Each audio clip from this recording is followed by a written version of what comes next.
Wala pa ring tigil ang pag-uulan hanggang ngayong weekend kaya patuloy ring nakabantay ang buong pwersa ng GMA Integrated News at GMA Regional TV. Bukod sa ilang lugar sa Metro Manila, tututukan din ang ilang sinalantang lugar sa norte. Magandang hapon po, mga kapuso. Ingat pa rin po dahil ramdam na ramdam ngayon ang maulang weekend.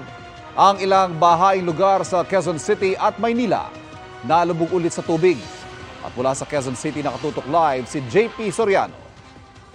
JP.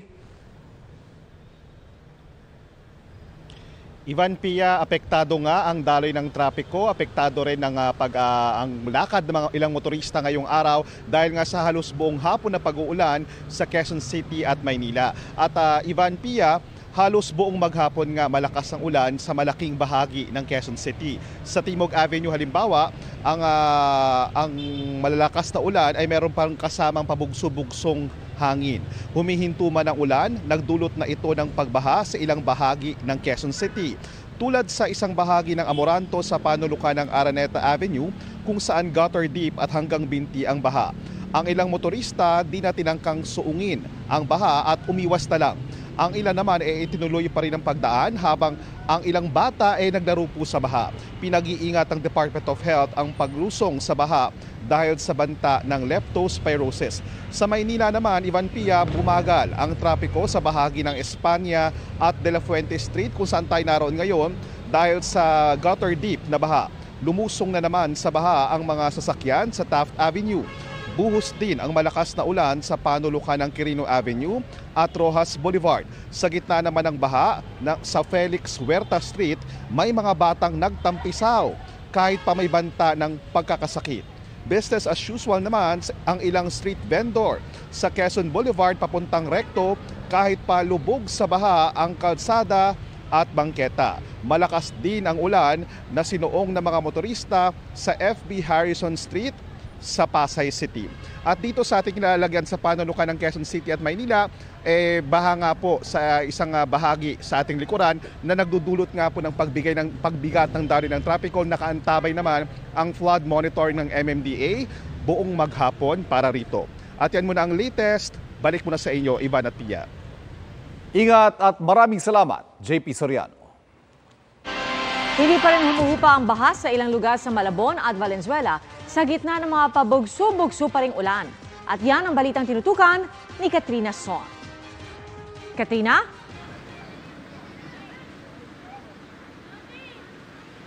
Pia, dahil nga sa pabugso-bugsong pagulan, baha pa rin ang ilang mga lugar dito sa Valenzuela at sa Malabon.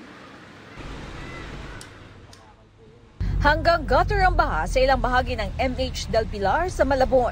Kaya bahagyang bumagal ang trapiko. Luluwag naman pagkalampas ng mga sasakyan sa baha. Nasira po. Kaya naglakad na lang. Halos isang linggo na raw ang nararanasan na pagbaha dito nga sa may boundary ng Malabon at Valenzuela sa may Arkong Bato. Kaya naman malaking perwisyo raw ang naidudulot nito sa mga residente. Si Nida Fernandez, masakit ang tiyan pero niluso ang baha para bumili ng gamot.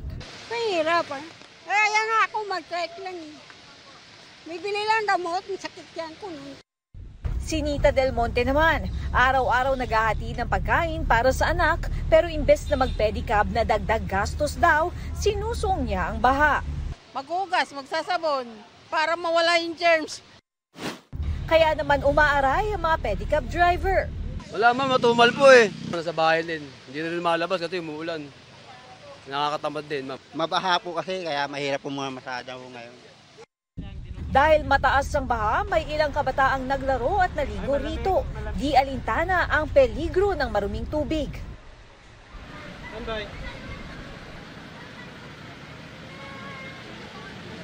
Pia, dahil nga sa pabugso-bugso ang pag-uulan maghapon na sinasabayan pa ng may kalakasan na hangin, kaya naman lahat ng mga magdaraan dito inaabisuhan natin na mag-iingat. At yan muna ang latest mula dito sa Arkong Bato sa Valenzuela. Pia? Ingat at maraming salamat, Katrina Son. Bukod sa mga baha, may mga pagguho rin ng lupa sa ilang lugar sa norte, bunsod ng masamang panahon. At mula sa Dagupan City nakatutok live si Claire Lacanilao ng GMA Regional TV 1 North Central Luzon. Claire?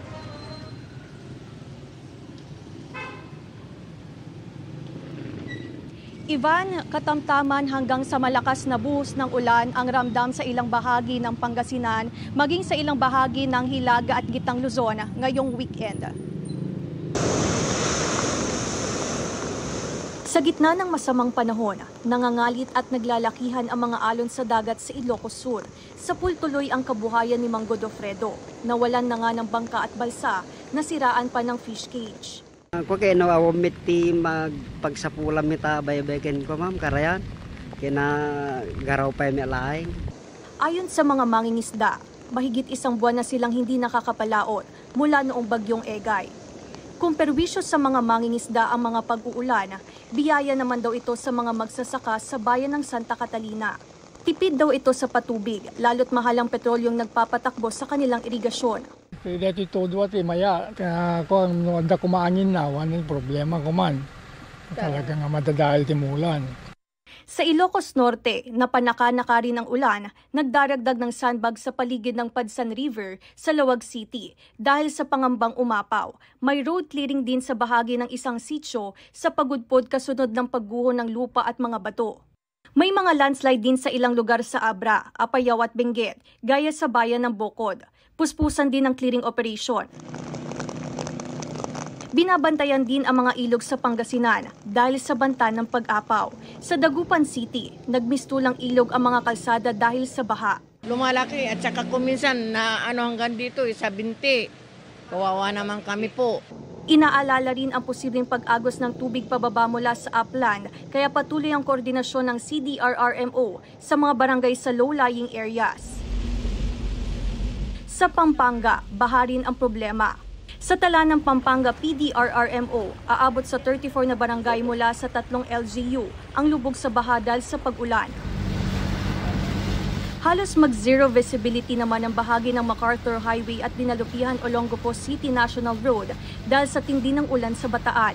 Habang sa bayan ng Bagak, nag-clearing operations na para sa punong pinatumba ng ulan at hangin.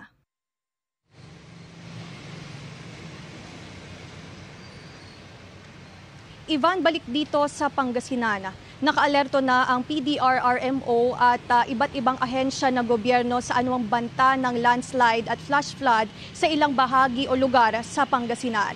Ivan. Ingat at maraming salamat. Claire Lacanilao ng GMA Regional TV 1 North Central Luzon. Magtutuloy-tuloy ba ang maulang panahon ngayong weekend? Alamin po natin mula kay Amor La Rosa ng GMA Integrated News Weather Center. Amor? Maraming salamat, Pia. Mga kapuso, bagyong Hana at hanging habagat ang patuloy pong nakakaapekto ngayon dito sa ating bansa.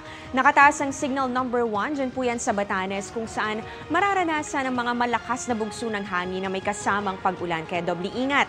Hindi sa ating bansa kundi sa bahagi po ng Taiwan inaasahang magla-landfall itong bagyong Hana at ayon sa Pag-asa sa Lunes po ito inaasahang lalabas ng Philippine Area of Responsibility kung hindi magbago ang pagkilos nito. Patuloy naman pinalalakas ng bagyong Hana at ganun din nito nga bagyong nasa labas ng PAR na tinatawag nating bagyong Kirogi, yung hanging habagat na magpapaulan sa maraming lugar sa bansa. Base nga sa datos ng Metro Weather, uulanin bukas ang halos buong Luzon kasama po dyan ang Ilocos Region, ganun din ang malaking bahagi ng Central Luzon, ilang bahagi ng Calabar Zone, Bicol Region at pati na rin sa Mimaropa. May mga heavy to intense rains kaya doble ingat pa rin po at maging alerto sa posibleng pagbaha o pagguho ng lupa. Uulanin din ang ilang bahagi ng Visayas, lalong-lalo na itong Panay Island, Negros Provinces at ganun din itong halos buong Mindanao pagsapit po yan ng hapon at meron din mga nakikita na mga malalakas na pag-ulan. Sa Metro Manila naman, posibleng halos maghapon ulit ang pag-ulan at bugso ng hangin kaya naman doble ingat pa rin po mga kapuso at kung kailangan talaga lumabas ng bahay huwag kalimutang magbitbit ng payong. At yan muna ang latest sa lagay ng panahon. Ako si Amor La Rosa para sa GMA Integrated News Weather Center. Maasahan anuman ang panahon. Makikita sa body cam footage na ito ng Ohio Police ang dalawang pulis habang pinabababa mula sa kotse ang isang babae na nagnakaw umano ng alak. Tinutukan pa ng baril ang biktima at nang paanda rin ito ang kotse, biglang nagpaputok ng baril ang pulis. Isinugod pa sa ospital ang biktima pero binawian siya ng buhay pati ang dinadala nitong sanggol. Hustisya ang sigaw ng pamilya ng biktima na isang African-American woman. Patuloy ang investigasyon. Samantala, halos 700 milyong piso na ang pinsala sa agrikultura dulot ng nagdaang bagyong Guring ayon sa Department of Agriculture. Pero sa Cagayan, nananatiling banta sa mga estruktura at agrikultura ang umiiral na masamang panahon. At mula sa Amulong, Cagayan, nakatutok live si Russell Simorio ng GMA Regional TV 1 North Central Luzon. Russell. Ivan, maghapong nakaranas ng pabugso-bugsong pag-ulan ang lalawigan ng Cagayan kung saan isa ang sektor ng agrikultura sa mga labis na sinalanta ng bagyong Guring. Malaking bahagi ng maisang ito sa barangay sentro sa Amulong, Cagayan ang gumuho dahil sa mga pag-ulan. Kwento ng ilang residente, nagsimula ang pagguho ng rumagasa ang tubig ng Cagayan River. Lugi na ho yung may-ari dyan ho, sir. Luging-lugi na siya. Kasi malaki nang kinain ng tubig na. Kahit din tong kabahayan dito, sir, malaki rin dito. Dati-dati, medyo malayo pang namin ng tubig. Unti-unti ring nilalamon ng ilog ang lupang kinatitirikan ng mahigit 10 bahay. Bandang gitna po yan po, lupain po ng mga lolo namin yan, sir. Balilinamon po ng tubig, sir. Pag umuulan na po, sir, tuloy-tuloy po yung pagbagsak ng lupa dito. Nalulubog po mga bahay dito, sir. Lilipat na kami sa ibang ban kung di nila gagawin tong river control. Kasi yan lang naman ang inasaan namin para hindi kami aalis dito. Sa bayan ng Gattaran, nakakordon ang bahagi ng kalsadang na-erode dahil sa mga pag-ulan. Puspusan ang pagtatayo roon ng retaining wall sa lugar para hindi na lumawak pa ang lupang kinakain ng ilog. Parte ng riverbank along Cagayan River ay na-erode yan. Buong Cagayan River yan. Na-erode niya yung riverbank niya. Kaya maraming project na ganyan dito sa Gattaran. Sa tala ng PDR-RMO, 17 bahay sa Cagayan ang nasira ng bagyong Guring na nanalasa kamakailan. Pinakamarami sa bayan ng Calayan. Samantala, natagpo ang palutang-lutang sa dagat nasakop ng Barangay San Vicente, Santa Ana, Cagayan, ang labi ng 29 anyos na mangingisdang si Harold Tugade. Ilang araw siyang nawala matapos sumanong abutan ng bagyong Guring sa laot. Hindi na nakita ang bangka ng biktima na umano'y lumubog na. Hindi na nila nakita. Yun ang sabi nila as per ng authorities. Pag-imbestiga, nawala na siya sa dagat. Nagkahiwalay sila. Ivan, sa ngayon binabantayan ng Bonton River dahil nga sa mga pag-ulan na dala ng habagat. Samantala, naibalik na ang supply ng kuryente sa lahat ng bayan dito sa lalawigan. Yan muna ang latest mula rito sa Amulong, Cagayan. Balik sa iyo, Ivan. Ingat at maraming salamat, Russell Simorio ng GMA Regional TV 1 North Central Luzon.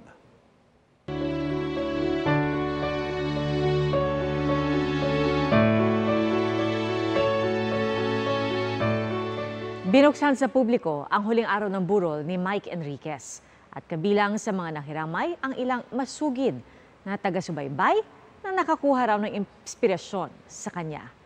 Nakatutok si Jonathan Andal. Kahit malakas ang buhos ng ulan, sunod-sunod pa rin ang pagdating ng mga nakiramay sa burol ni Mike Enriquez. Binuksan ito sa publiko ngayong araw sa loob ng 6 na oras.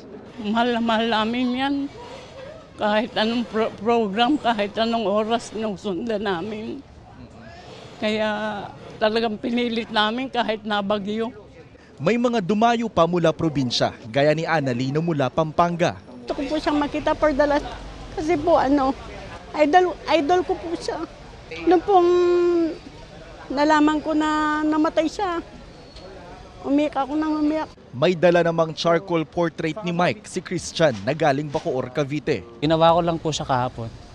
Pinuhyat ko lang po para matapos siya, para maabutan po sana kami ng public viewing. Iniabot niya ito mismo sa misis ni Mike. Ganda, no? Oo. Tingnan niyo, galing.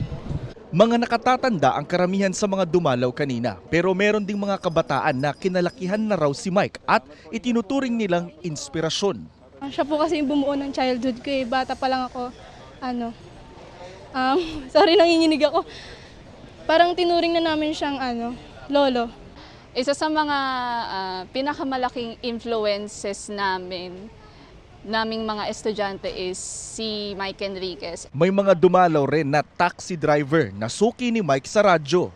O pag naman niyo, yun, matatawa ka lang din, wala stress mo kasi. Excuse me po. Bumisita rin ang kababata ni Mike na si Louie na kapwa niya DJ noon. Agad siyang bumalik sa bansa mula Amerika nang mabalitaan niya ang pagpanaw ng kaibigan. But he would treat you like his own son. So for me, it's not just, hindi lang siya mentor, hindi lang siya godfather. It's like a father to us. No one can replace Mike Enriquez in our lives. Ito na ang huling araw ng burol ni Mike. Bukas, ililibing na siya sa Loyola Memorial Park sa Marikina.